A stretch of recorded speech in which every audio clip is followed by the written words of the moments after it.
बिस्मिल्लाहिर्रहमानिर्रहीम। जी ट्रांसफॉर्म हम पढ़ रहे थे और कुछ हमने इसका पोर्शन कंप्लीट किया था। जस्ट टू रिवाइज इसको मैं दोबारा स्टार्ट कर देता हूँ। स्टार्ट से इसको दोबारा पढ़ लेते हैं। जी ट्रांसफॉर्म की डेफिनेशन थी x of Z is equal to summation n minus infinity to plus infinity. X of n is the sequence, discrete time sequence, and z raised to the power minus n is the z transform operator. ठीक है, और z जो capital operator है, ये इसको हम polar form में इस तरह लिख सकते हैं, r e raise to the power j capital omega. यानी इसका मतलब है ये एक सर्कल होगा। पोलर फॉर्म में है तो इसका रेडियस जो है वो आर होगा और इसका जो एंगल है एक्स एक्सिस के साथ वो कैपिटल ओमेगा होगा। ठीक है, तो ये पोलर फॉर्म में इसको लिखा हुआ है हमने। यूनिलेटरल जी ट्रांसफॉर्म जो है वो हम इस सिलेबस में कवर नहीं करेंगे। तो एक्स ऑफ एन की जो जी ट्रांसफॉर्म है वो एक्स ऑफ जी कहलाएगी। ठीक है, इसमें एक इम्पॉर्टेंट टॉपिक होता है रीजन ऑफ कन्वर्जेंस, के हम ऐसे रीजन्स कंसिडर करें जिसके लिए जी ट्रांसफॉर्म कन्वर्ज होती है, यानी ये जी ट्रांसफॉर्म एग्जिस्ट करती है। Z transform all value of Z exist नहीं करती, ये कुछ वैल्यूज ऑफ जी के लिए या कुछ रीजन्स ऑफ जी के लिए एग्जिस्ट करेगी, बाकी रीजन्स ऑफ जी के लिए एग्जिस्ट नहीं करेगी। तो ये एग्जांपल पहले भी हमने की हुई है, उसको दोबारा रिवीजन कर लेते हैं। एक हमारे पास फंक्शन दिया हुआ है, डिस्क्रीट टाइम फंक्शन है, x of n is equal to a raise to the power n u of n, where a is real. इसको फार्मूले में पुट करें, a raise to the power n u of n, ये हमारे पास x of n आ गया, ये हमारे पास एक्स ऑफ एन है, और ये जी ट्रांसफॉर्म ऑपरेटर है, Z raise to the power minus n. ठीक है, इसमें थोड़ी सी मैनिपुलेशन करें, क्योंकि यू ऑफ एन है, इसका मतलब है माइनस इन्फिनिटी से ज़ीरो तक का जो पोर्शन है वो ट्रंकेट हो जाएगा, वो वैनिश हो जाएगा, क्योंकि यू ऑफ एन यहाँ पे आ गया है। यू ऑफ एन जो है वो कहाँ से कहाँ तक एग्जिस्ट करता है, वो ज़ीरो से इन्फिनिटी तक एग्जिस्ट करता है। ठीक है, तो इसका मतलब ये है कि इसको अगर ज़ीरो से इन्फिनिटी तक इस ट्रांसफॉर्म को जाना है तो इट शुड कन्वर्ज, यानी ये नहीं होना चाहिए कि ये इट शुड डाइवर्ज। कन्वर्ज और डाइवर्ज का ग्राफ जो है वो हमने ऑलरेडी देखा हुआ है, ये है डाइवर्ज। ठीक है, ये इस तरह ये नहीं होना चाहिए, ये डाइवर्ज नहीं होना चाहिए, बल्कि it should converge to some point. ठीक है, तब जी ट्रांसफॉर्म एग्जिस्ट करेगी, अदरवाइज जी ट्रांसफॉर्म एग्जिस्ट नहीं करेगी।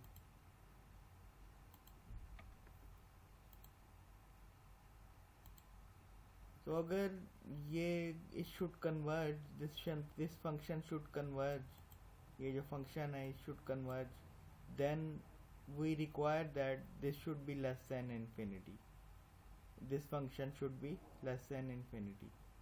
अगर ये लेस देन इन्फिनिटी हो तो इसका मतलब है कि G mod should be greater than A. ये आप थोड़ी सी मैनिपुलेशन करके देख लें, जी उस तरफ चला जाएगा और G transform should be greater than A. ठीक है, ये आप यहाँ से पढ़ सकते हैं, A G minus one less than one और G mod should be greater than A mod हमने इसलिए लिया क्योंकि ए माइनस भी हो सकता है और पॉजिटिव भी हो सकता है, नेगेटिव भी हो सकता है और पॉजिटिव भी हो सकता है, तो इसलिए उसका मॉड ले लिया। अब इसकी ये एक फार्मूला है इस रिलेशन को सॉल्व करने का।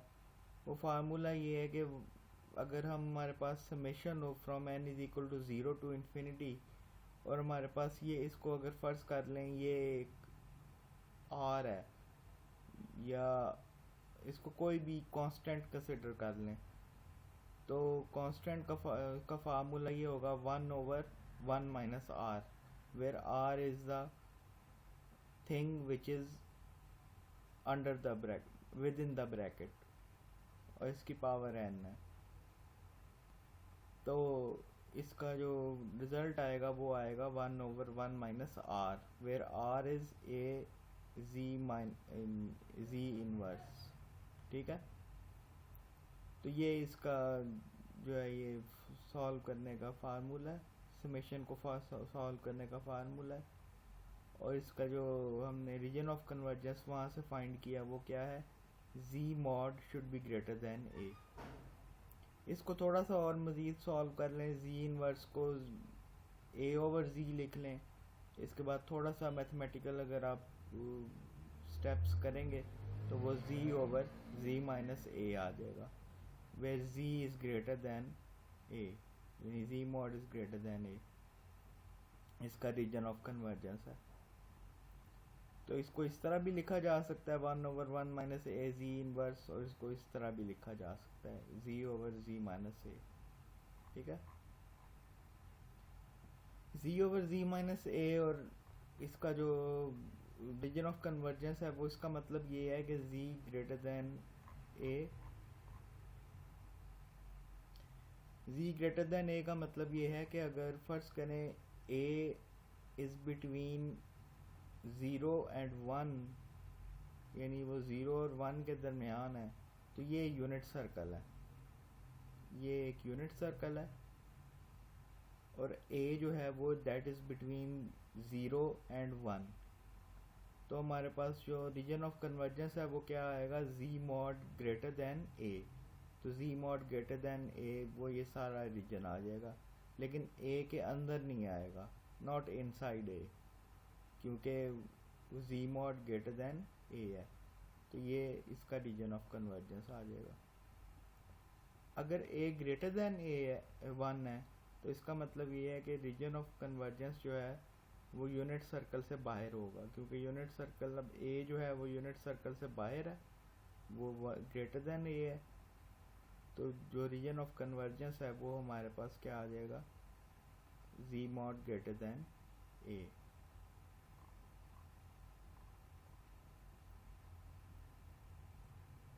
इसी तरह अगर हमारे पास ये देखें कि ए जो है वो नेगेटिव वैल्यू में चला जाता है, यानी वो -1 और 0 के दरमियान है, तो फिर भी रीजन ऑफ कन्वर्जेंस जो है वो that should be greater than A, वो बाहर होगा, ग्रेटर दैन ए होगा। और अगर हमारे पास ए जो है वो लेस दैन माइनस ए है, इसका मतलब -1 है, इसका मतलब ये है कि ए जो है वो दैट इज़ ग्रेटर दैन -1, वो -1 से बाहर है। तो जो रीजन ऑफ कन्वर्जेंस है वो ए से बाहर है, जी ग्रेटर दैन ए।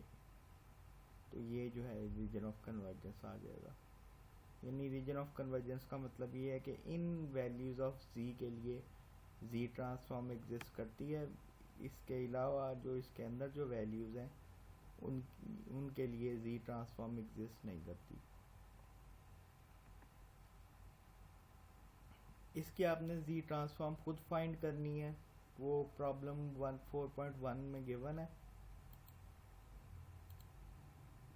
ये प्रॉब्लम 4.1 है, ये बुक मैंने आपको दी हुई है, अगर आप कहेंगे तो मैं आपको ईमेल CR को ईमेल कर दूंगा दोबारा, लेकिन मेरा ख्याल है ये मैंने आपको बुक दी हुई है, नोट्स दिए हुए हैं। ठीक है, ये 4.1 है, इसकी जो जी ट्रांसफॉर्म है वो फाइंड की हुई है, वो आपने खुद देखनी है।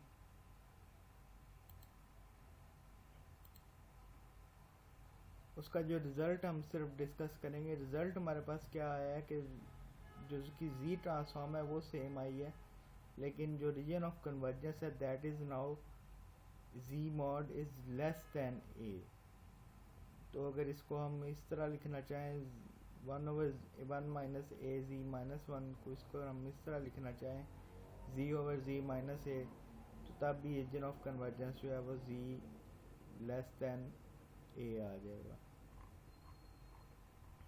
और ग्राफिकली इसको हम बड़ी इजीली लिख सकते हैं कि now z mod is greater than less than a।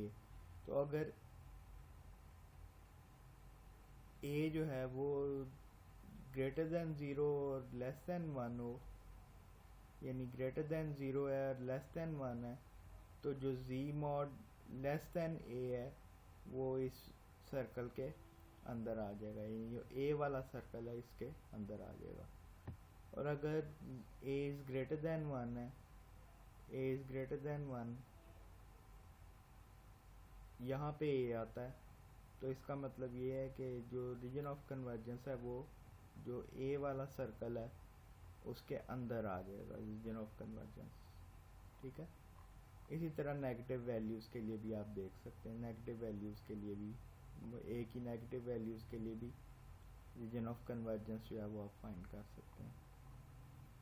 Properties of ROC, region of convergence की कुछ प्रॉपर्टीज़ हैं कि region of convergence does not contain any पोल।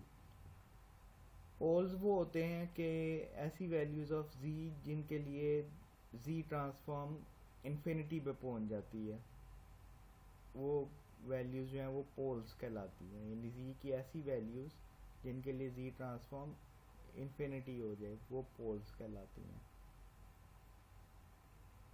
तो पोल्स रीजन ऑफ कन्वर्जेंस, अगर पोल्स रीजन ऑफ कन्वर्जेंस के अंदर आ जाएंगे तो इसका मतलब ये है कि रीजन ऑफ कन्वर्जेंस उन वैल्यूज़ के लिए, पोल्स के लिए, रीजन ऑफ कन्वर्जेंस पोल्स के लिए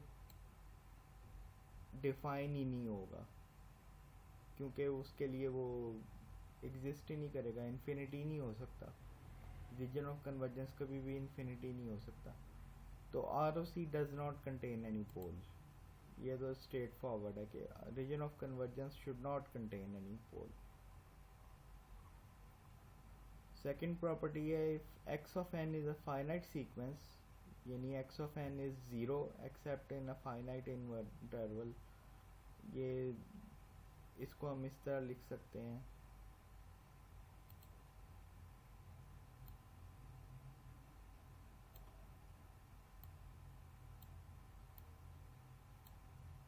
यानी ये फाइनाइट सीक्वेंस है, ठीक है, ये n1 है और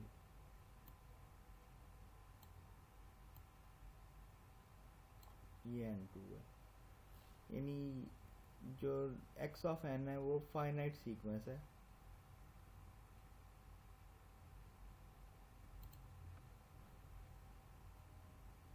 x of n is a finite sequence, that is x of n is equal to 0 except in a finite interval, यानी n is greater than n1 and less than n2 where n1 and n2 are finite।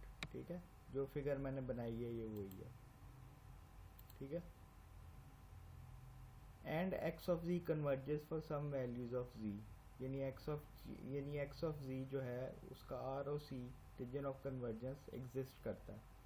Then ROC is the entire z plane except possibly z is equal to 0 और z is equal to infinity. इसका मतलब ये है कि अगर ये finite sequence हमारे पास आ जाएगा तो उसका रीजन ऑफ कन्वर्जेंस जो है बाय इंस्पेक्शन, ये रीजन ऑफ कन्वर्जेंस की प्रॉपर्टी है कि बाय इंस्पेक्शन हम इसका रीजन ऑफ कन्वर्जेंस फाइंड कर सकते हैं। वो ये है कि region of convergence will be equal to, region of convergence would be equal to every entire z plane except z is equal to 0 और z is equal to infinity, यानी 0 और इन्फिनिटी के अलावा ROC जो है वो that will be entire z plane, यानी सारी z प्लेन पे वो एग्जिस्ट करेगा। So I z is equal to 0 और z is equal to infinity. Property number 3 है कि if x of n is a right sided sequence, that is x of n is equal to 0 for n is less than n1 is less than infinity and x of z converges for some values of z, then ROC is of the form z mod greater than rmax और z mod is greater than rmax। इसका मतलब ये है कि अगर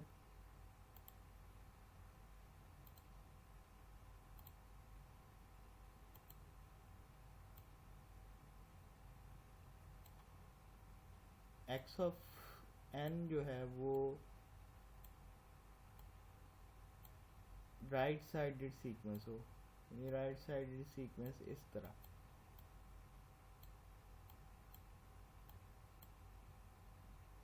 ये right sided sequence हो bounded by some value n1, ठीक है। सॉरी n1 यहाँ पे नहीं आएगा क्योंकि ये राइट साइडेड सीक्वेंस है, तो इन्फिनिटी आएगा।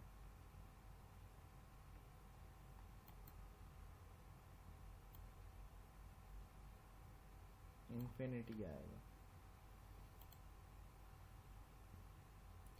सो प्रॉपर्टी 3 ये कहती है कि n is less then n1 in less than infinity, यानी जो राइट साइडेड सीक्वेंस है, राइट साइडेड सीक्वेंस का मतलब ये है कि कोई भी राइट साइडेड सीक्वेंस इस तरह का आ जाए जो सिर्फ राइट साइड पे एग्जिस्ट करता हो, लेफ्ट साइड पे एग्जिस्ट ना करता हो,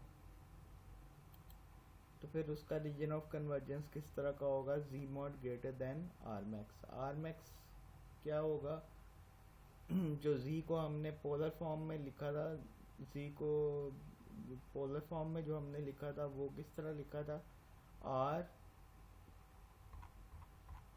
ये हमने ऊपर लिखा था z को पोलर फॉर्म में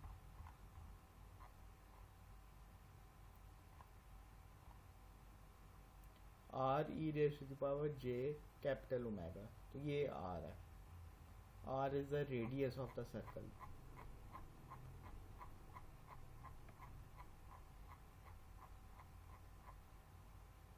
r is the radius of the circle। तो इसका मतलब ये है कि region of convergence would be z mod greater than radius of the circle and ये वही है कि z should be greater than r max, यानी greater than radius of the circle, but it is less than infinity।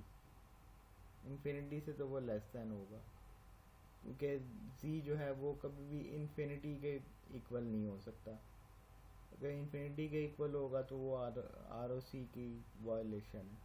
फिर r max is equal to the largest magnitude of the any poles of the x of z, यानी वो जो unit of वो जो circle है वो bounded by R max का जो सर्कल है उसी के बारे में बताया हुआ है कि वो आर मैक्स सर्कल के ग्रेटर देन आर मैक्स होगा। Thus the ROC is the exterior of the circle z mod greater than r max। ये वही बात की हुई है, ठीक है। With the possible exception of z is equal to infinity, यानी z infinity पे नहीं जाएगा, infinity से less than रहेगा क्योंकि ROC जो है वो infinity पे exist नहीं करता लेकिन z should be greater than r max, यानी उसका सर्कल जो है उस रेडियस है उसके उससे ग्रेटर होगा। इसकी अगर एक एग्जांपल हम देखें, अभी पीछे हमने एक एग्जांपल देखी है, ये कौन सा इस सीक्वेंस को अगर हम देखें तो ये सीक्वेंस जो है ये राइट साइडेड सीक्वेंस है या लेफ्ट साइडेड सीक्वेंस है, ये राइट साइडेड सीक्वेंस है क्योंकि u ऑफ n आ गया, u ऑफ n और a ऑफ n, ठीक है। तो इसमें अगर देखें इसका जो यूनिट सर्कल, इसका जो रीजन ऑफ कन्वर्जेंस है वो क्या आया था, वो ये आया था कि z mod is greater then a, z mod is greater then a। या z mod is greater then a if a is greater than 1, तो ये आया था। तो यही बात उसने की हुई है कि अगर r is the radius of the circle where a can be between 0 and 1 और a can be greater than 1, तो जो रीजन ऑफ कन्वर्जेंस है वो उस जो radius of the circle is R max, इसको a की जगह आर मैक्स कह लें, तो जो रीजन ऑफ कन्वर्जेंस होगा वो that will B greater then R max और a। यहाँ पे a था, वहाँ पे उसने आर मैक्स कह दिया उसको।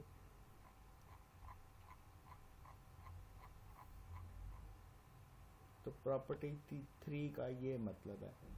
इसी तरह प्रॉपर्टी 4 जो है वो एग्जैक्ट प्रॉपर्टी 3 की इनवर्स है। यानी अगर x of n is a left sided sequence, left sided sequence का मतलब ये है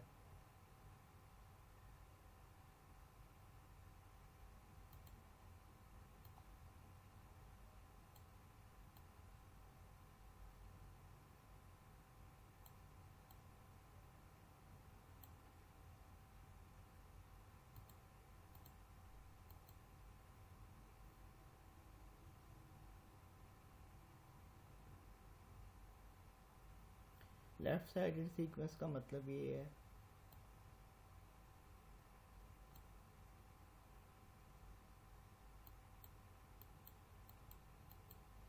कि हमारे पास इस तरह का सीक्वेंस आ गया।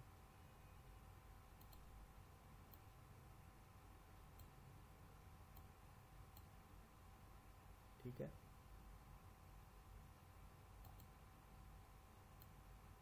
अप टू इन्फिनिटी और 0,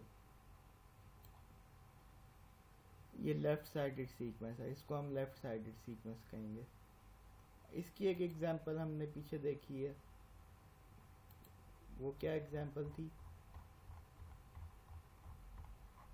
ये जो एग्जांपल 4.2 में ये लेफ्ट साइडेड सीक्वेंस है, क्योंकि इसमें u -n-1 है। ये कहाँ से स्टार्ट हो रहा है? ये -1 से स्टार्ट हो रहा है और माइनस इन्फिनिटी तक जा रहा है। यूँ कह लें कि ये माइनस इन्फिनिटी से स्टार्ट हो रहा है और -1 तक जा रहा है, तो ये लेफ्ट साइडेड सीक्वेंस है। अब जो पहले हमने देखा था राइट साइडेड सीक्वेंस के हवाले से, वही जो है तकरीबन उसी तरह का ROC लेफ्ट साइडेड सीक्वेंस के हवाले से होगा।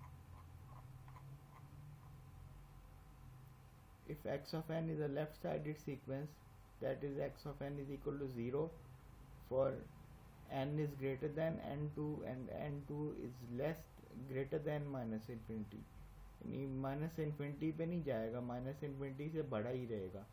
ठीक है, and x of z converges for some values of z, then ROC is of the form z greater than r minimum। अब यहाँ पे हमने जो पिछली एग्जांपल है उसमें हमने आर मिनिमम की जगह ए को ले लिया था, आर मिनिमम की जगह पे ए को ले लिया था क्योंकि ए उसमें शुरू में आ रहा था। तो आर मिनिमम की जगह यहाँ पे ए लिख लें बेशक, लेकिन यहाँ पे उसने जो कि रेडियस ऑफ सर्कल का जिक्र किया तो इसलिए आर मिनिमम लिख दिया। ठीक है, where r minimum is the smallest magnitude of any poles of the x of z। इसका मतलब ये है कि पोल्स के उस अंदर रहेगा, पोल से बाहर नहीं जाएगा। मसलन for example z over z minus a, z is less than z mod is less than a। यहाँ पे आप r मिनिमम ले लें, ए की जगह आर मिनिमम भी आप लिख सकते हैं। ठीक है, लेकिन z would be less than A, यानी वो उसका पोल जो है ए, जिसका पोल जो है वो ए पे एग्जिस्ट करेगा, क्योंकि ए अगर z इज इक्वल टू ए लिख दें तो x ऑफ z जो है वो इन्फिनिटी हो जाएगा, और इन्फिनिटी नहीं हो सकता। और रीजन ऑफ कन्वर्जेंस जो है वो that can not contain a pole.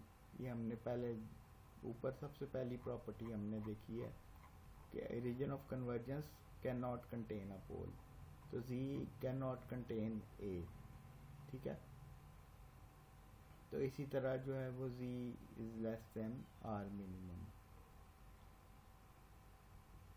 Property number 5 है कि if x of n is a two-sided sequence, that is x of n is a infinite duration of sequence that is neither right-sided nor left-sided। इसका मतलब है कि वो right-sided sequence भी है और left-sided sequence भी है, then जो रीजन ऑफ कन्वर्जेंस है वो R1 और R2 के दरमियान हो जाएगा।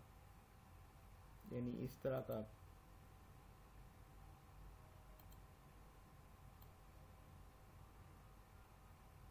ग्राफ बनेगा।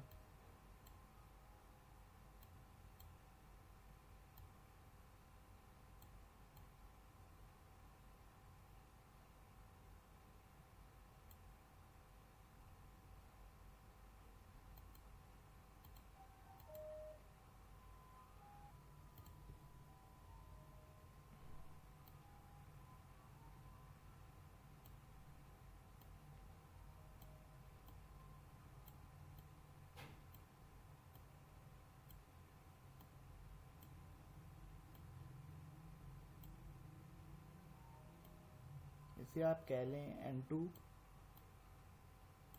इसे आप कह लें N1,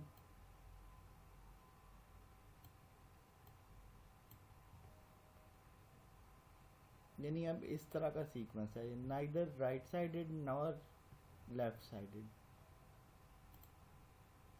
तो इसका जो रीजन ऑफ कन्वर्जेंस होगा वो दोनों जो सर्कल बनेंगे उनके दरमियान होगा, यानी R1 Z mod is greater than R1 and is less than R2, लेकिन उसमें कोई पोल्स नहीं होंगे, ठीक है।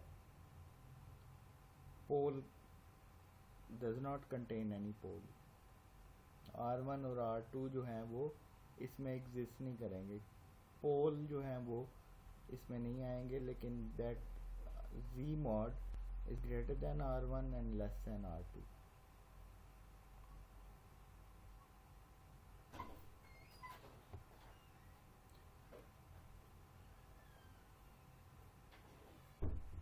यहाँ पे पार्ट 1 जो है वो स्टॉप करते हैं और इसके बाद Z ट्रांसफॉर्म की कुछ common Z transform of some common sequences, कुछ कॉमन सीक्वेंस जैसे यूनिट इम्पल्स फंक्शन हो गया या यूनिट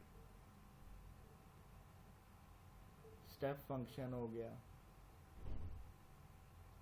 इसकी हम देखते हैं, Z ट्रांसफॉर्म चेक करते हैं।